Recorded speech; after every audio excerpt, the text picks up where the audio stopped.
हर हर महादेव मित्रों कहते हैं कि भाग्य का लिखा कोई नहीं बदल सकता।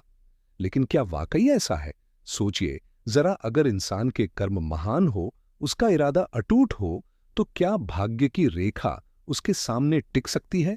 नहीं मित्रों, क्योंकि कर्म वह शक्ति है जो सोए हुए भाग्य को भी जगा देती है। यही तो सच्चाई है। कई बार आपने देखा होगा, कोई व्यक्ति जो बचपन से गरीबी में पला बड़ा, अचानक समृद्धि और सम्मान की ऊंचाइयों पर पहुंच जाता है। लोग कहते हैं उसका नसीब खुल गया, पर असल में वह उसके कर्म थे जो उसका भाग्य बदल गए। और आज की कथा इसी गूढ़ सत्य को उजागर करती है। एक राजा के अहंकार और एक गरीब किसान के भाग्य की अद्भुत कहानी। मित्रों, एक बार कैलाश पर्वत पर भगवान भोलेनाथ और माता पार्वती विराजमान थे। तभी माता पार्वती ने भोलेनाथ से पूछा, हे प्रभु, क्या भाग्य का लिखा भी बदला जा सकता है? क्या मनुष्य अपने कर्मों से नियति की रेखा को मिटा सकता है? भगवान शिव मुस्कुराए और बोले, हे देवी, आज आपने ऐसा प्रश्न किया है जो पूरे ब्रह्मांड के कल्याण से जुड़ा है। आज मैं तुम्हें इसका उत्तर एक कथा के माध्यम से दूंगा। ऐसी कथा जो यह सिद्ध कर देगी कि जब कर्म जागते हैं तो भाग्य झुक जाता है। मित्रों, कथा शुरू करने से पहले मेरा आप सभी से अनुरोध है कि एक बार सच्ची श्रद्धा से कमेंट में हर हर महादेव अवश्य लिखें। मैं भगवान भोलेनाथ से प्रार्थना करता हूं कि वे आप सभी पर अपनी कृपा बनाए रखें, आप सभी को हमेशा खुश रखें और आप सभी की मनोकामनाएं पूर्ण करें। फिर भगवान शिव कहते हैं, हे देवी, प्राचीन समय की बात है। भानगढ़ नाम के एक गांव में सत्यनारायण नाम का एक किसान रहता था। वह किसान बड़ा ही निर्धन था। उसके परिवार को 2 वक्त की रोटी भी बड़ी मुश्किल से नसीब हो पाती थी। किसी तरह वह परिवार गरीबी में अपना जीवन गुजार रहा था। कुछ दिनों बाद उस किसान के घर एक बच्चे का जन्म हुआ। बच्चे के जन्म से किसान और उसकी पत्नी बहुत प्रसन्न हुए। उनकी खुशी का कोई ठिकाना नहीं रहा, क्योंकि शादी के कई साल बाद उनके आंगन में बच्चे की किलकारी गूंजी थी। जब आसपास के लोगों को यह पता चला कि किसान के घर बच्चे का जन्म हुआ है, तो आसपास के लोग और रिश्तेदार किसान की पत्नी को बधाई देने उसके घर आने लगे।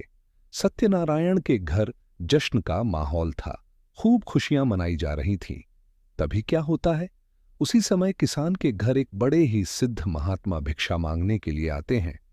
वह महात्मा बहुत ही सिद्ध पुरुष थे। उन्होंने भगवा वस्त्र पहने हुए थे और उनके चेहरे पर अद्भुत प्रकाश था। वह महात्मा द्वार पर खड़े होकर आवाज लगाते हैं। किसान के घर में आज बहुत ही शुभ अवसर था, इसीलिए जब उसने साधु महाराज को द्वार पर खड़ा देखा तो वह तुरंत बाहर आया और बोला, हे गुरुवर, आज आप बड़े ही शुभ अवसर पर मेरे घर पधारे हैं। कृपया घर के अंदर आइए, कुछ जलपान ग्रहण कीजिए और मेरे पुत्र को आशीर्वाद दीजिए। बहुत वर्षों बाद मेरे घर में संतान ने जन्म लिया है। किसान की बार बार विनती पर साधु महाराज मना नहीं कर पाए और घर के अंदर चले आए। दोनों पति पत्नी ने बड़े ही श्रद्धा भाव से साधु महाराज को भोजन कराया।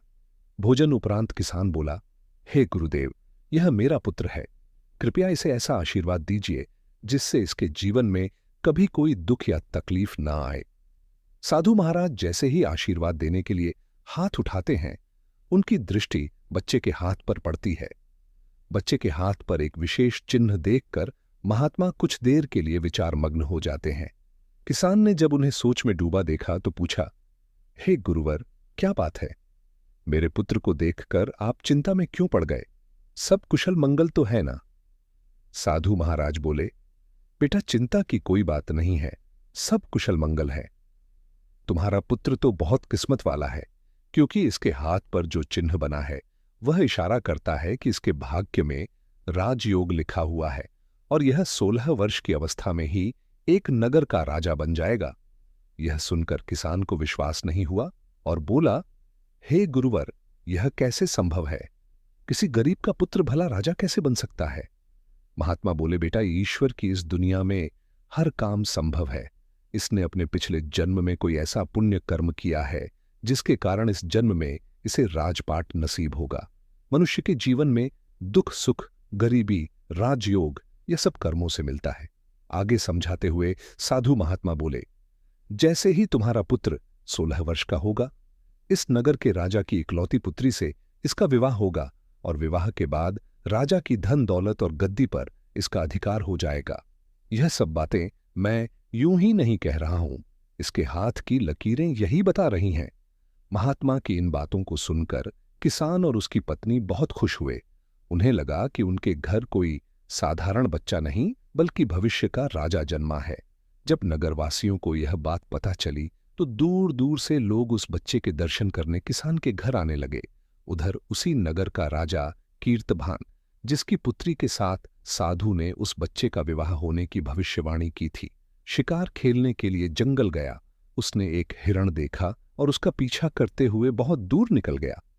उसके साथ आए सैनिक भी पीछे छूट गए। घने जंगल के कारण हिरण राजा की नजरों से ओझल हो गया और काफी देर तक पीछा करने के बाद राजा थक गया। प्यास से उसका गला सूखने लगा। उसने चारों ओर पानी की तलाश की, लेकिन कहीं कोई जल स्रोत नजर नहीं आया। आगे बढ़ते हुए राजा को एक गांव दिखाई दिया, वही गांव जहां सत्यनारायण किसान रहता था। गांव के बाहर एक कुटिया में एक साधु महाराज ध्यान मग्न बैठे थे। राजा ने जाकर उन्हें प्रणाम किया और बोला, हे गुरुवर, मुझे बहुत प्यास लगी है। यदि कुछ जल मिल जाए तो आपकी बड़ी कृपा होगी। साधु महात्मा बोले, हे राजन, थोड़ा ठहरिए, मैं अभी पानी लेकर आता हूं। यह कहकर वे अंदर गए और कुछ देर बाद एक लोटा जल लेकर आए। साधु ने जल से भरा लोटा राजा को पकड़ा दिया। राजा ने जल पीकर अपनी प्यास बुझाई। जब वह जाने लगा तो उसने देखा कि बहुत से लोग एक दिशा में जा रहे हैं। उसने इस साधु महात्मा से पूछा, हे गुरुवर, यह इतने लोग कहां जा रहे हैं? साधु बोले, हे राजन, यह सब लोग उस किसान के घर जा रहे हैं जहां कुछ समय पहले एक बच्चे का जन्म हुआ है। उसके हाथ पर एक नीला निशान है जो इस बात का संकेत है कि वह इस राज्य का राजा बनेगा। यह सुनकर राजा बोला, गुरुवर, यह सब झूठी ही बातें हैं। ऐसा कभी नहीं हो सकता, क्योंकि इस राज्य का राजा तो मैं हूं। भला मैं उस गरीब किसान के पुत्र को अपने राज्य का राजा क्यों बनाऊंगा? इस पर साधु महात्मा बोले, हे राजन, कोई मनुष्य ना तो किसी को राजा बना सकता है और ना ही रंग बनाने और बिगाड़ने वाला तो कोई और ही होता है।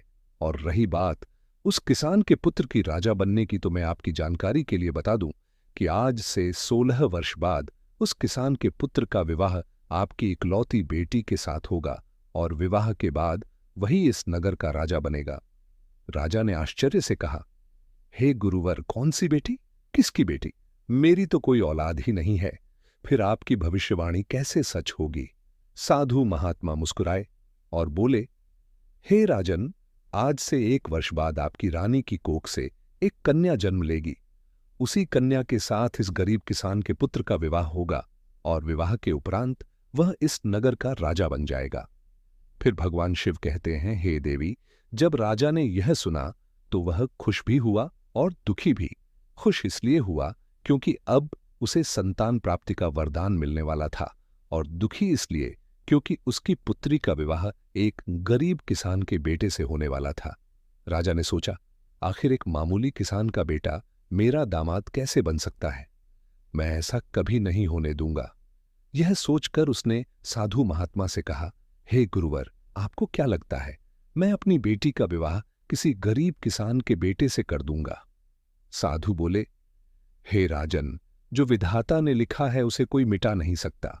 विधाता का लिखा पत्थर की लकीर होता है, कोई उससे छेड़छाड़ नहीं कर सकता, और उससे भी ऊपर होते हैं इंसान के कर्म। उसने पिछले जन्म में अच्छे कर्म किए हैं, इसलिए उसे इस जन्म में राजयोग मिलेगा। उस राजा को अपनी ताकत पर बहुत घमंड था। उसने कहा, हे गुरुवर, चाहे कुछ भी हो जाए, मैं अपनी बेटी का विवाह उस किसान के बेटे से हरगिज नहीं होने दूंगा, और जहां तक विधाता के लिखे की बात है तो मैं इतना सामर्थ्यवान हूं कि उस विधाता के लिखे को भी मिटा दूंगा। महात्मा मुस्कुराए और बोले, हे राजन, समय आने दो, फिर देखेंगे कि कौन किस पर भारी पड़ता है। राजा बोला, ठीक है गुरुवर, समय आने दो, फिर देखेंगे। इतना कहकर राजा ने साधु महात्मा को प्रणाम किया और घोड़े पर सवार होकर अपने महल लौट गया। महल पहुंचकर वह सारी रात सोचता रहा कि ऐसा क्या किया जाए जिससे सांप भी मर जाए और लाठी भी ना टूटे, यानी मेरी बेटी का विवाह भी ना हो और मैं किसी पाप में भी न फंसूं। बहुत सोचने के बाद राजा को एक उपाय सूझा। अगले दिन उसने ब्राह्मण का भेष धारण किया और किसान के गांव पहुंचा। ब्राह्मण बने राजा ने गांव वालों से पूछा, भाई वह कौन सा घर है जहां कुछ दिन पहले एक बालक का जन्म हुआ है? लोगों ने उसे रास्ता दिखाया। राजा वहां पहुंचा, बाहर से आवाज लगाई, क्या कोई घर में है? भूखे ब्राह्मण को कुछ दान दो। किसान बाहर आया, प्रणाम किया और बोला, हे ब्राह्मण देव, मैं आपकी क्या सेवा कर सकता हूं?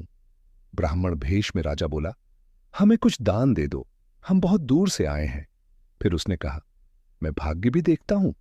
मुझे लग रहा है कि तुम्हारे घर में एक पुत्र है जिसके दाएं हाथ में नीले रंग का निशान है।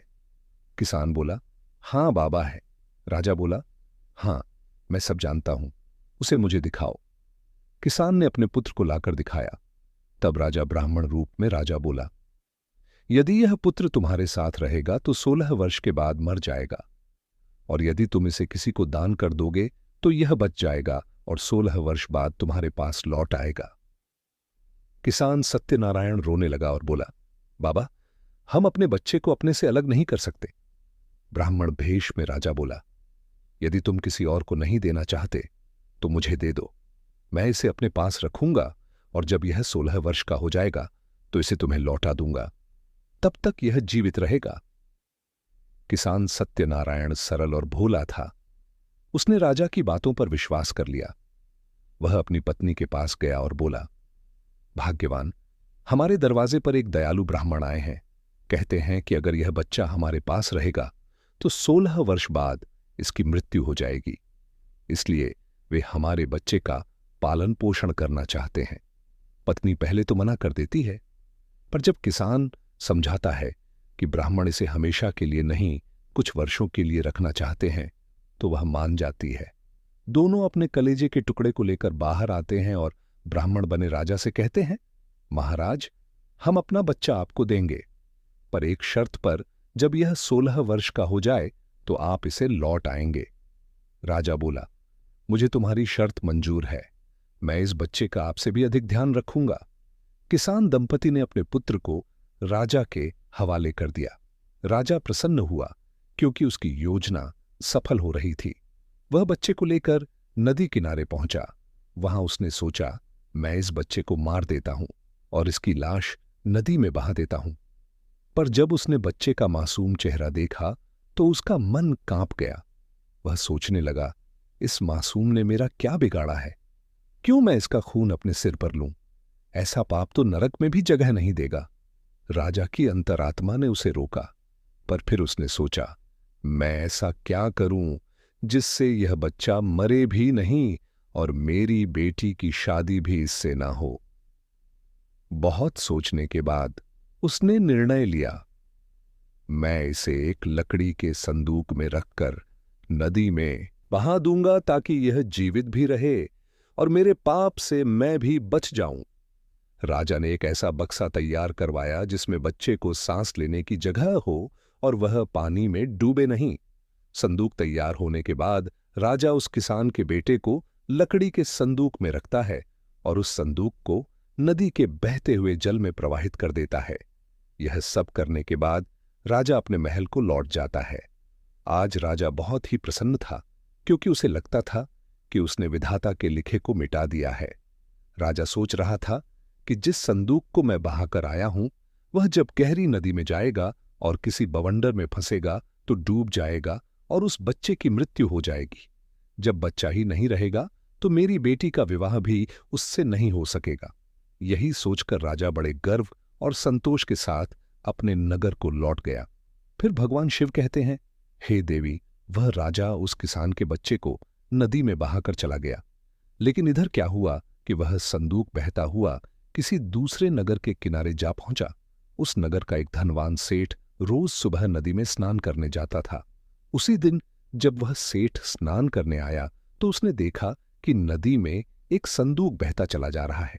सेठ को आश्चर्य हुआ। उसने नदी में उतरकर संदूक को किनारे लाया और खोलकर देखने लगा।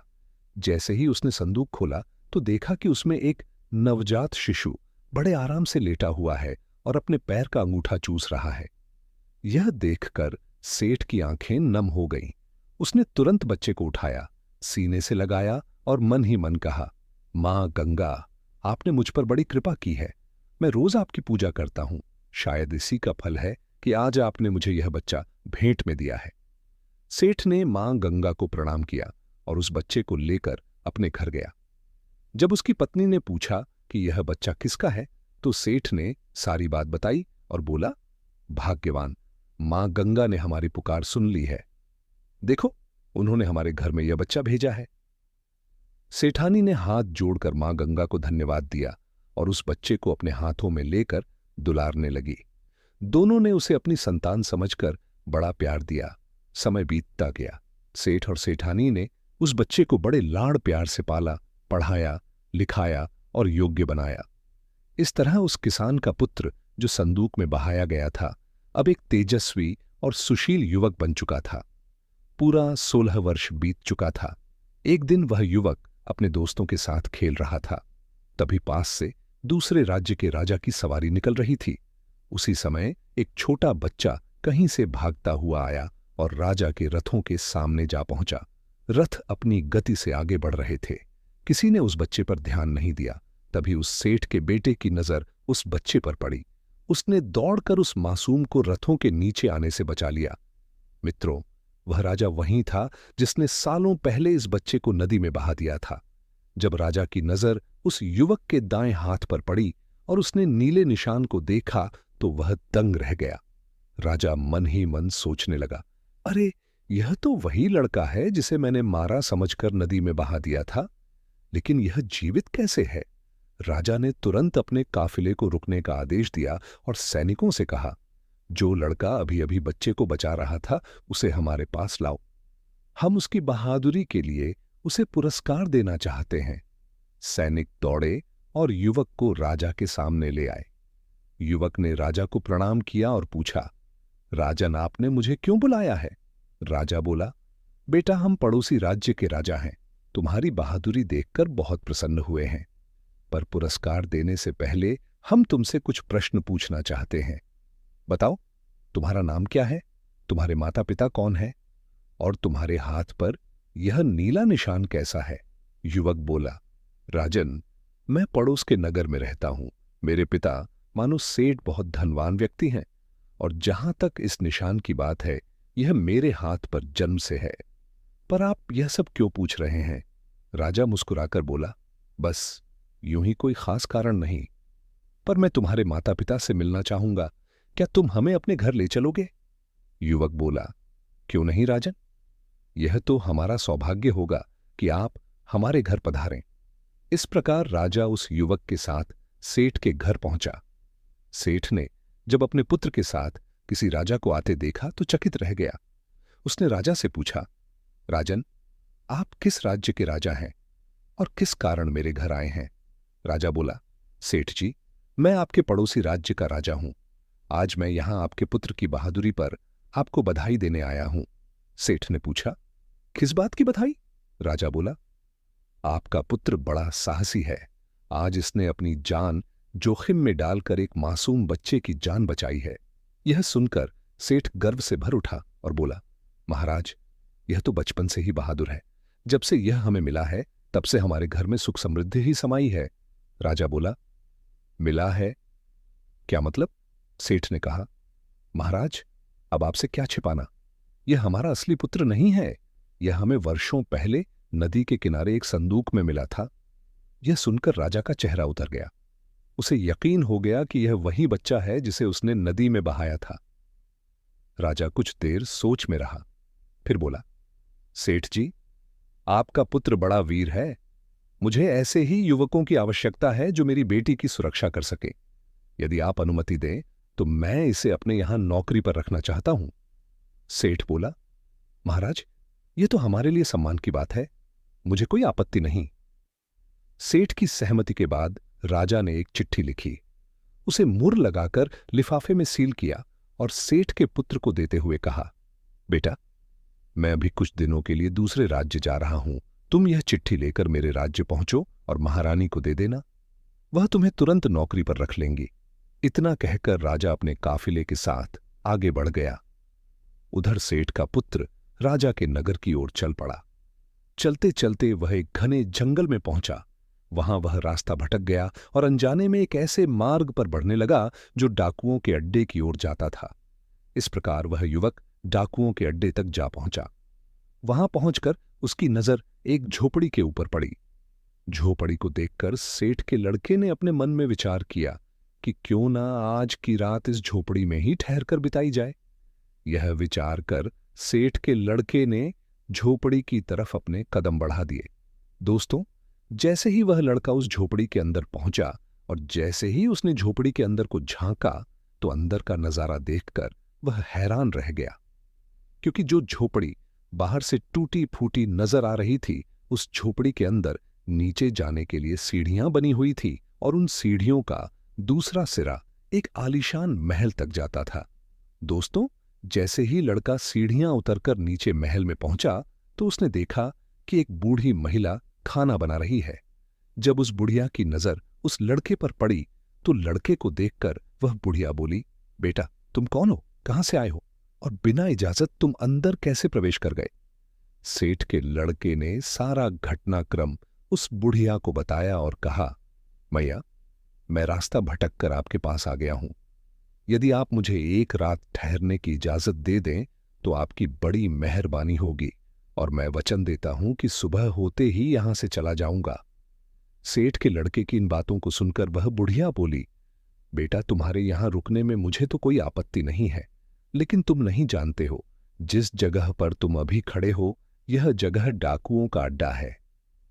यदि उन्हें पता चल गया कि कोई अनजान व्यक्ति हमारे अड्डे पर आया है तो वे तुम्हें जिंदा नहीं छोड़ेंगे।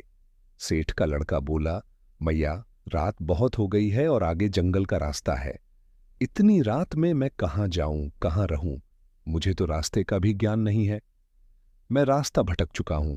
अगर बाहर गया तो जंगली जानवर मुझे मारकर अपने मुंह का निवाला बना लेंगे। अब ऐसी स्थिति में मैया, आप ही मुझे कोई रास्ता दिखाइए जिससे मेरे प्राण बच जाए। दोस्तों, सेठ के लड़के की इन बातों को सुनकर उस बुढ़िया को उस पर दया आ गई। उसने रात गुजारने की इजाजत दे दी। कुछ समय बाद डाकू अपने अड्डे पर वापस आते हैं। जैसे ही उनकी नजर घर के कोने में सोए हुए सेठ के उस लड़के पर पड़ती है तो वे उस बुढ़िया से पूछते हैं, अम्मा जी, ये लड़का कौन है और यह हमारे अड्डे पर क्या कर रहा है? डाकुओं के पूछने पर वह बुढ़िया कहती है, बेटा, यह बहुत ही नेक दिल बच्चा है और यह नौकरी की तलाश में राजा का पैगाम लेकर राजमहल जा रहा है। इससे तुम्हें कोई भी खतरा नहीं है। बेचारा रास्ता भटक गया है और यहां आ पहुंचा। डाकू बोले, अम्मा, तू भी कितनी भोली है, किसी को भी पनाह देती है। किसी ने यदि हमारे बारे में उस दुष्ट राजा को बता दिया तो राजा हमारा जीना दुश्वार कर देगा। तभी दूसरा डाकू बोला, रुको, मैं अभी इस लड़के की तलाशी लेता हूं, कहीं यह राजा का गुप्तचर तो नहीं है। ऐसा कहकर वह सोते हुए सेठ के लड़के की तलाशी लेने लगा। जब डाकू सेठ के लड़के की तलाशी लेता है तो उसे सेठ के लड़के की जेब से राजा का लिखा हुआ पैगाम मिलता है, जिस पर राज्य की मोहर लगी हुई थी। बड़ी सावधानी से वह डाकू लड़के की जेब से चिट्ठी का लिफाफा निकालता है और चिट्ठी को लिफाफे से बाहर निकालकर पढ़ने लगता है। चिट्ठी पढ़कर डाकू कहता है, छी छी, हमारे राज्य का राजा कितना घटिया राजा है। जब बुढ़िया पूछती है, बेटा, ऐसा इस चिट्ठी में क्या लिखा हुआ है जिसे पढ़कर तुम अपने ही नगर के राजा को घटिया राजा बोल रहे हो? तो डाकू उस महिला से कहता है, अम्मा, चिट्ठी में लिखा है कि रानी, जैसे ही यह लड़का तुम्हारे पास पहुंचे और जैसे ही तुम इस चिट्ठी को पढ़ो तो चिट्ठी पढ़ते ही इस लड़के को मारकर कहीं दूर फेंक देना, और यह काम मेरे आने से पहले हो जाना चाहिए। मैं इसे क्यों मरवाना चाहता हूं और मैंने क्यों नहीं मारा, इन सवालों का जवाब मैं नगर आकर तुम्हें दे दूंगा। दोस्तों, डाकू के मुख से चिट्ठी में लिखी हुई बातों को जब बुढ़िया ने सुना तो वह कहने लगी, बड़ा ही दुष्ट राजा है, जिसके हाथों से चिट्ठी भिजवा रहा है उसी को मरवाने का आदेश भी दे रहा है। यह सुनकर उस बुढ़िया ने अपने मन में विचार किया कि मुझे इस मासूम को किसी भी तरह बचाना चाहिए। उसने डाकुओं से कहा, तुम इस चिट्ठी को बदल दो। इस चिट्ठी के स्थान पर एक दूसरी चिट्ठी तैयार करो और उसमें लिखो, रानी, मैं जिस लड़के को तुम्हारे पास भेज रहा हूं यह बड़ा ही नेक दिल, बुद्धिमान और योग्य युवक है। मैंने यह लड़का अपनी पुत्री के विवाह के लिए चुना है। इसीलिए रानी, जैसे ही यह लड़का तुम्हारे पास आए तो तुम राजकुमारी का विवाह इस लड़के से कर देना, और ध्यान रखना यह काम मेरे नगर वापसी से पहले हो जाना चाहिए। मुझे यह लड़का क्यों पसंद है और क्यों मैं अपनी बेटी का विवाह इससे करना चाहता हूं, इन सवालों के जवाब मैं तुम्हें नगर लौट कर दूंगा। तुम्हारा प्रिय राजा। साथियों, यह लिखकर डाकू ने उस चिट्ठी को लिफाफे के अंदर डाला और बड़ी सावधानी से पुनः उस लड़के की जेब में रख दिया। इसके बाद डाकुओं ने खाना पीना खाया और चोरी करने के लिए अपने अड्डे से बाहर निकल गए। उधर अगला दिन हुआ तो बूढ़ी माता ने सेठ के लड़के को उठाया और कहा, बेटा, सुबह हो गई है, अब तुम जहां जाना चाहते हो वहां जा सकते हो। सेठ के लड़के ने उठकर बूढ़ी माता को प्रणाम किया, राजमहल का मार्ग पूछा और उनसे विदा लेकर अपनी मंजिल की तरफ बढ़ गया। कुछ समय पश्चात सेठ का लड़का रानी के सामने राजा के महल में था। सेठ के लड़के ने महारानी से कहा, रानी साहिबा, महाराज ने आपके नाम एक पैगाम भेजा है। आप इस चिट्ठी को पढ़ लीजिए और बताइए मुझे क्या करना है। दोस्तों, महारानी ने लिफाफे में रखी चिट्ठी निकाली और पढ़ने लगी। चिट्ठी में लिखा हुआ था, यह लड़का बड़ा ही नेक दिल, बुद्धिमान और ज्ञानी है। यह राजकुमारी से विवाह करने के योग्य है। इसीलिए मेरे आने से पहले ही तुम इसका विवाह राजकुमारी से करवा देना। जब रानी ने चिट्ठी पढ़ी तो उसमें लिखी हुई बातों को देखकर वह सोचने लगी, महाराज को इस लड़के में ऐसी क्या खूबी नजर आई जो उन्होंने जल्दी से जल्दी राजकुमारी के साथ इसका विवाह करने का आदेश दिया है। महाराज इस प्रकार कैसे किसी अनजान के साथ राजकुमारी का विवाह कर सकते हैं? लेकिन फिर उसने देखा कि चिट्ठी के लिफाफे पर राजा के हस्ताक्षर थे और उस पर राज्य की मोहर लगी हुई थी और चिट्ठी के अंत में लिखा था, मैं तुम्हारे सभी सवालों के जवाब नगर लौट कर दूंगा। यह देखकर रानी तत्काल ही पंडित को बुलाकर राजकुमारी का विवाह उस लड़के के साथ करवा देती है। इस प्रकार वह लड़का राजा का दामाद बनकर राजकुमारी से विवाह करके सुखपूर्वक राजा के महल में रहने लगता है। कुछ दिनों बाद राजा अपना काम समाप्त करके अपने नगर को आता है। राजा बड़ा ही प्रसन्न था, क्योंकि उसे लग रहा था कि अब तक तो रानी ने उस लड़के को मरवाकर कहीं दूर फेंक दिया होगा। अब उस लड़के के साथ मेरी बेटी का विवाह कैसे हो सकता है? मैंने तो भाग्य के लिखे को ही मिटा दिया है। लेकिन साथियों, जैसे ही राजा अपने महल में पहुंचता है और उस गरीब किसान के बेटे को अपनी राजगद्दी पर बैठा हुआ देखता है तो उसके आश्चर्य की सीमा नहीं रहती, क्योंकि जिस लड़के को राजा ने रानी के पास इसलिए भेजा था कि रानी इसका कत्ल करा देगी, वहां तो सब उल्टा ही हो गया। जब उसे यह पता चलता है कि उसकी पुत्री का विवाह उसी व्यक्ति के साथ हो गया है जिसकी भविष्यवाणी साधु महाराज ने की थी, तो यह जानकर राजा क्रोध में भर जाता है। उसे अपनी पत्नी पर बहुत गुस्सा आता है कि रानी ने मेरी आज्ञा का पालन क्यों नहीं किया। उसने महारानी से पूछा, मैंने जब तुम्हें इस लड़के को मारने का आदेश दिया था, फिर तुमने इसके साथ राजकुमारी का विवाह क्यों कर दिया? राजा की इन बातों को सुनकर रानी कहती है, महाराज, मैंने तो वही किया है जैसा आपने आदेश दिया था।